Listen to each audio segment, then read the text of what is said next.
Қайырлы күн, құрметті көрермен. Жан сыры психологиялық каналына қош келдіңіз. Мен Құралай Шамратқызы, 25 жыл еңбек өтілі бар жоғары санатты психологпын, когнитивті мінез-құлық терапиясы бойынша жұмыстанамын. Жан сыры психологиялық орталығы және осы каналдың жетекшісімін. Мені қолдап және өзіңізге пайдалы контенттарды жіберіп алмас үшін лайк басып тіркеліп қойыңыз. Енді бұл канал кімдерге арналған және қандай тақырыптарды қамтиды?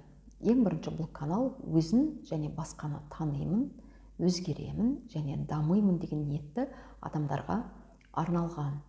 Енді тақырыптар аясы өте кең. Ең бірінші, отбасына қатысты алатын болсақ, бала тәрбиесін алып көрейік. Бала тәрбиесі, оның ішінде баланың ақыл-ойын, эмоционалды интеллектісін, адами құндылықтарын дамыту, өз беттілігін, жауапкершілігін қалыптастыру.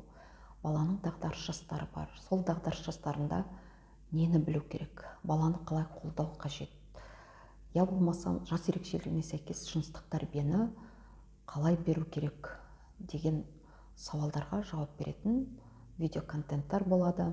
Сонымен қатар тұлғааралық қарым-қатынасты міндетті түрде қамтимыз. Оның ішінде ерлі-зайыптылардың арасындағы қарым-қатынас, баламен қалай қарым-қатынас жасау керек, я болмаса жасөспіріммен қарым-қатынасты қалай оңтайландыруға болады деген осы бағыттарда. Сонымен қатар енді осы қарым-қатынаста туындайтын ең бір осы психологиядағы өзекті тақырыптардың бірі бұл кикілжің.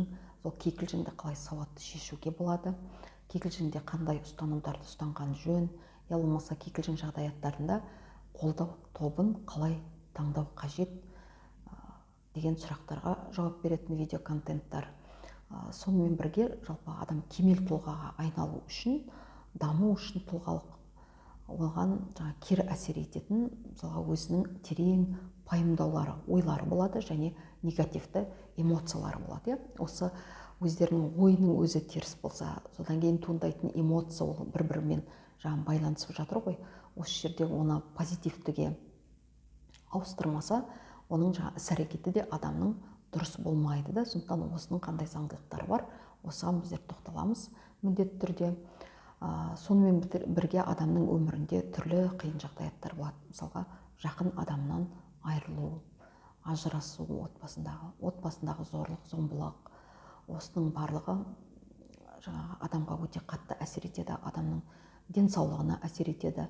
Сондықтан ең бірінші адам өзіне қалай қамқорлық жасау керек және жақындарына қалай қолдау көрсету керек, осы бағыттарды қамтитын видеолар болады.